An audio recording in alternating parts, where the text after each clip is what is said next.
bought a spaceship, now I'm a space cadet. Big white mansion in my habitat. Aim light stage like a laser. Assalamualaikum warahmatullahi wabarakatuh. Bismillahirrahmanirrahim.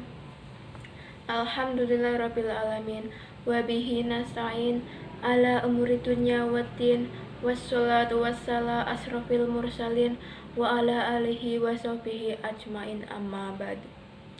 Yang terhormat Ibu Laila Rahmawati dan teman-teman sekalian yang saya banggakan, kaum muslimin muslimat rahimakumullah, marilah kita memanjatkan puji syukur kepada Allah Subhanahu wa taala karena nikmatnya Allah masih memberikan kita kesempatan untuk hadir dalam acara yang mulia ini. Semoga dalam acara yang mulia ini kita semua mendapatkan rahmat dan ampunan Allah Subhanahu wa taala. Pada kesempatan ini saya akan berceramah tentang peran wanita sebagai ibu dan istri. Yang pertama, peran wanita sebagai ibu. Wanita sebagai seorang ibu, tidak ada kemuliaan terbesar yang diberikan Allah sebagai orang wanita, melainkan perannya sebagai seorang ibu. Karena ibu merupakan sosok yang sangat istimewa. Rasulullah SAW bersabda dalam hadis-hadisnya dari Muawiyah bin Haida al-Qushairi radhiyallahu anhu, beliau bertanya kepada Nabi, "Wahai Rasulullah, siapa yang paling berhak aku perlakukan baik?" Nabi menjawab, "Ibumu." "Lalu siapa lagi?" Nabi menjawab, "Ibumu." "Lalu siapa lagi?" Nabi menjawab, "Ibumu."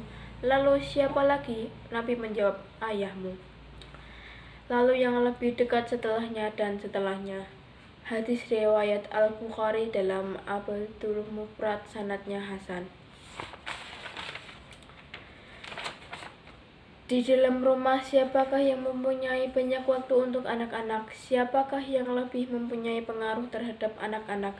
Siapakah yang lebih dekat dengan kepada anak-anak? Tidak lain adalah ibu-ibu mereka. Seorang ibu merupakan yang senantiasa diharapkan kehadirannya bagi anak-anaknya. Seorang ibu dapat menjadikan anak-anaknya menjadi orang yang baik, sebagaimana seorang ibu bisa menjadikan anaknya menjadi seorang jahat. Baik buruknya seorang anak dapat dipengaruhi oleh baik atau tidaknya seorang ibu yang menjadi panutan anak-anaknya. Pernahkah kita membaca kisah-kisah kepahlawanan atau kemuliaan seseorang? Siapakah dalam keberhasilan mereka menjadi seorang yang pemberani, ahli ilmu, atau seorang imam? Tidak lain adalah seorang ibu yang membimbingnya. Mari kita simak perkataan seseorang sahabiah Kansa ketika melepaskan keempat anaknya ke medan masjid. "Wahai anak-anakku, kalian telah masuk Islam dengan sukarela, dengan telah hijrah berdasarkan keinginan kalian. Demi Allah yang tidak ada Tuhan selain Dia, sesungguhnya kalian adalah putra dari ayah yang sama dan dari ibu yang sama, nasab kalian tidak berbeda. Ketahuilah bahwa sesungguhnya akhirat itu lebih baik dari dunia yang fana. Bersabarlah, tabahlah, dan teguhkanlah hati kalian, serta bertakwalah kepada Allah, agar kalian beruntung jika kalian menemui peperangan itu, dan raihlah kemenangan dan kemuliaan di alam yang kekal dan penuh kenikmatan." Tahukah para pembaca dengan Imam Salat Masjidil Haram Asy-Syaikh Sudais apa yang melatar belakangi beliau menjadi Imam Salat Masjidil Haram? Tidak lain adalah karena harapan dan doa dari ibu beliau. Seorang ibu yang terus-menerus memotivasi anaknya untuk menjadi Imam Masjidil Haram telah membuat tekad Syekh Sudais kecil menjadi besar dan membuatnya bersemangat untuk melafalkan Quran dan selalu berusaha keinginannya dan keinginan ibunya tercapai untuk menjadi Imam Masjidil Haram. Ini adalah segelintir kisah-kisah yang mengagumkan, adalah akan pengaruh yang amat besar dari seorang ibu, dan masih banyak kisah lainnya jika kita mau mencari membacanya. Karenanya, jika para wanita sadar akan pentingnya dan sibuknya kehidupan dan di keluarganya, niscaya mereka tidak akan mempunyai waktu untuk mengurusi hal-hal di luar keluarganya, apalagi berangan-angan untuk menggantikan posisi laki-laki dalam mencari nafkah. Yang kedua, Wanita sebagai seorang istri. Wanita sebagai seorang istri, ketika seorang laki-laki merasa kesulitan, maka sang istrilah yang bisa membantunya.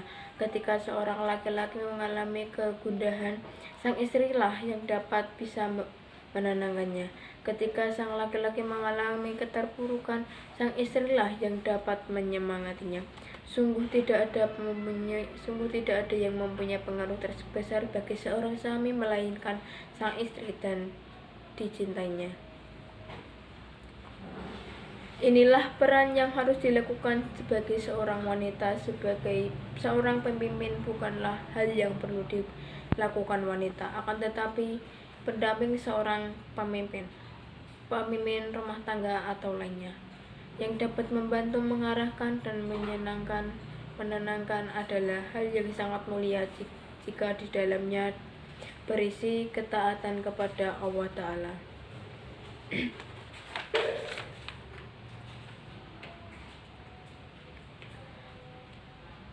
Sesungguhnya istri yang salehah ialah istri yang selalu menyenangkan suaminya, termasuk dengan bersikap menghormati, memuliakan, bertutur kata lembut, serta melayaninya dengan sepenuh hati. Apalagi dalam hal ini ialah berdandan untuk suami, murah senyum, menyiapkan makanan, menyiapkan berbekalan kerja, dan pelayanan lainnya yang bisa membuat suami senang dan berbahagia. Dengan ditanyakan kepada Rasulullah SAW, siapakah wanita yang paling baik? Jawab beliau, yang paling enak dilihat suaminya menuruti perintah suaminya dan tidak berselisih pendapat dengan suaminya tentang dirinya dengan hatarnya sampai membuatnya membencinya.